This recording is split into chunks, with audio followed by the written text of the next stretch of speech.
Now, for more on the situation in Ethiopia, we have contacted Farama Alim, a senior Kenyan politician and an expert on Horn of Africa affairs.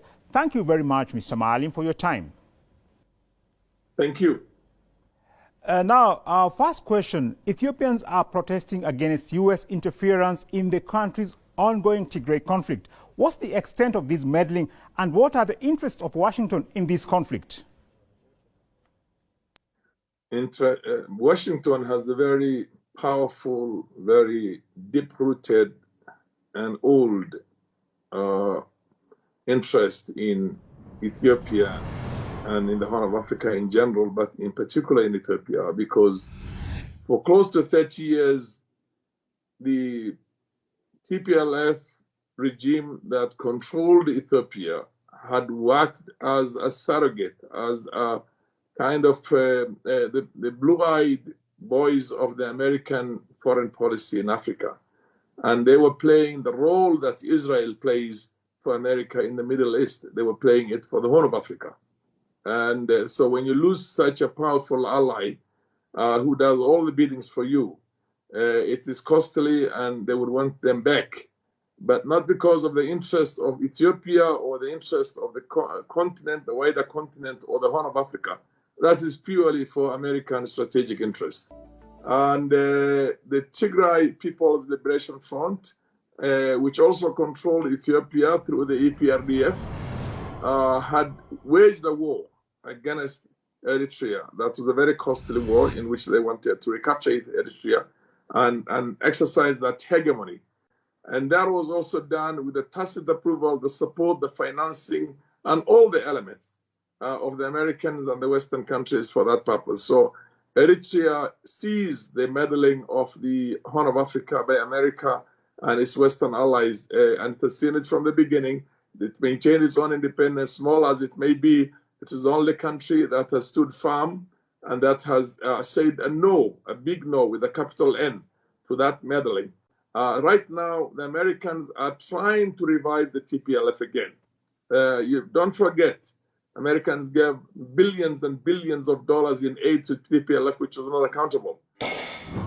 Eritrea says that the U.S. wants to resuscitate the remnants of the TPLF regime, which ruled Ethiopia for nearly 30 years. Now, does this imply that the U.S. is at odds with the current government of Abiy Ahmed? The gains that were done by Abiy Ahmed has made massive strides and massive gains in the interest of the people of Horn of Africa in the wider sense. That includes Eritrea and Somalia, and also in the interest of the Ethiopian people themselves. I mean, that is not something that Americans would be happy with. Americans don't care what happens to the populations of any country. You've seen what they did in Libya. You've seen what they've done in Iraq. You've seen what they've done in Syria. You've seen what they're doing right now to Yemen. So they don't care what happens to the 120 million Ethiopians. They only care about their own interests and this bunch of a small minority that they have been using all this time to do the bidding for them. And it's precisely because of that they want to bring them back. But they can't bring them back. Ethiopians are known to resist any form of domination. Now, Western countries are accusing Ethiopia of using starvation as a weapon of war. Ethiopia's UN ambassador, Tai Atske-Selesi Amde, has categorically rejected these accusations. When someone labels us that we are using starvation as an instrument of weapon or war, it indeed pains us. It brings back a terrible memory of hunger. So, if, as I said in the council, if we did it, of course, we will definitely carry the albatross around our neck. The guilt will be on us. So they will continue meddling, but I don't think they can go far. They tried to meddle in the internal affairs of Eritrea for many years, for about 30 years now, and they lost. So Eritrea and Ethiopia now has also woken up to the realization, and they have a good leader in the name of Abiy Ahmed, who cares about his people, who cares about his continent, who cares about his wider region of Horn of Africa. Now, our last question. Are Western countries pursuing a policy to balkanize Ethiopia by backing the TPLF, which is pursuing a secessionist agenda? They will pursue this secessionist idea to the extent of empowering them to take over again power at the center in Addis Ababa.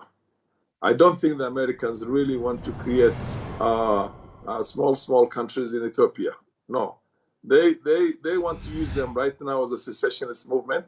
But the ultimate objective, the same way when the TPLF came to power, they came in as the Tigray People's Liberation Front and were agitating to secede from Ethiopia, but they never seceded from Ethiopia because they realized they had an opportunity right now to use the resources of that country and to basically brutalize it the way they brutalized it for all those years. And I think the Americans also want to use them to do the same again. Roll back again into Addis Ababa, take over the reins of power using the tanks and the weapons and the resources and then all that's given to them by America and its own other mercenary surrogates like the leadership right now in Egypt.